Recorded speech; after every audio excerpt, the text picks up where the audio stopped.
इस कहानी दो अलग अलग सोच और निर्णय लेने के तरीके को दर्शाती है। एक तरीका गुस्सा और अहंकार से भरा हुआ था, तो दूसरा समझदारी से लिया हुआ निर्णय था। दोनों का परिणाम क्या हुआ? नदी किनारे एक छोटा सा गांव था। गांव में रहने वाले लोगों ने नदी पार करने के लिए उस पर एक पुल बनाया हुआ था। लेकिन वह पुल इतना संकरा था कि एक बार में केवल एक ही व्यक्ति उसे पार कर सकता था। एक दिन की बात है। एक बकरी नदी पर बने उस पुल को पार कर रही थी। पुल पर चलते चलते उसने देखा कि एक दूसरी बकरी उसी पुल पर विपरीत दिशा से आ रही है। कुछ ही देर में दोनों पुल के बीचों बीच पहुंच गई।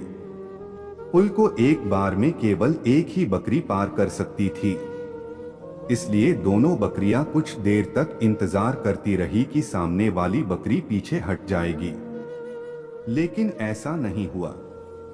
दोनों में से कोई भी अपनी जगह से नहीं हिली, बल्कि अकड़कर खड़ी रही। तब एक बकरी दूसरी बकरी से बोली, तुम मुझे जाने का रास्ता दो, क्योंकि मैं तुमसे बड़ी हूँ। इस बात पर दूसरी बकरी हंस पड़ी और बोली, होगी तुम मुझसे बड़ी, लेकिन मैं तुमसे कहीं ज्यादा ताकतवर हूँ। मैं तुमसे जल्दी ये पुल पार कर लूंगी, इसलिए तुम मुझे रास्ता दो। पहली बकरी बोली, मैं तुमसे बड़ी भी हूं और ताकतवर भी, इसलिए हट जाओ। कुछ देर तक दोनों में इस बात पर बहस होती रही कि दोनों में कौन ज्यादा ताकतवर है। फिर बहस लड़ाई में बदल गई। दोनों अपनी सींगों से एक दूसरे पर वार करने लगी। धीरे धीरे उनकी लड़ाई बहुत बढ़ गई। परिणाम ये हुआ कि उनका संतुलन बिगड़ा और वे दोनों पुल से नीचे नदी में जा गिरी। नीचे नदी की तेज धार उनको बहा ले गई और अंततः दोनों मर गई। कुछ देर बाद दो और बकरियां विपरीत दिशा से उस पुल पर चलते हुए आई और बहस करने लगी कि कौन पीछे हटेगी और कौन दूसरे को रास्ता देगी। इस बार एक बकरी ने समझदारी से काम लिया और कुछ देर सोचकर दूसरी बकरी से बोली, ये पुल बहुत संकरा है, इसे एक बार में कोई एक ही पार कर सकता है। यदि हमने लड़ने की मूर्खता की तो नदी में गिरकर अपनी जान गंवा देंगी।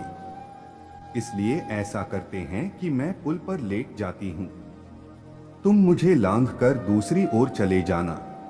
दूसरी बकरी को भी ये बात समझदारी भरी लगी। उसने पहली बकरी की बात मान ली। पहली बकरी पुल पर लेट गई और दूसरी बकरी उसे लांघकर दूसरी ओर चली गई। इस तरह दोनों ने पुल पार कर लिया। सीख, मोरल ऑफ द स्टोरी, एक गुस्सा और अहंकार बर्बादी की ओर ले जाता है, दो वहीं समझदारी से काम लेने पर हर समस्या का समाधान निकल आता है। फ्रेंड्स, आपको the two goats story in Hindi with moral कैसी लगी? आप अपने कमेंट्स के द्वारा हमें अवश्य बताएं। ये दो बकरियों की कहानी पसंद आने पर लाइक और शेयर करें। ऐसी ही और famous Aesop's fables story for kids in Hindi पढ़ने के लिए हमें सब्सक्राइब कर लें। थैंक्स।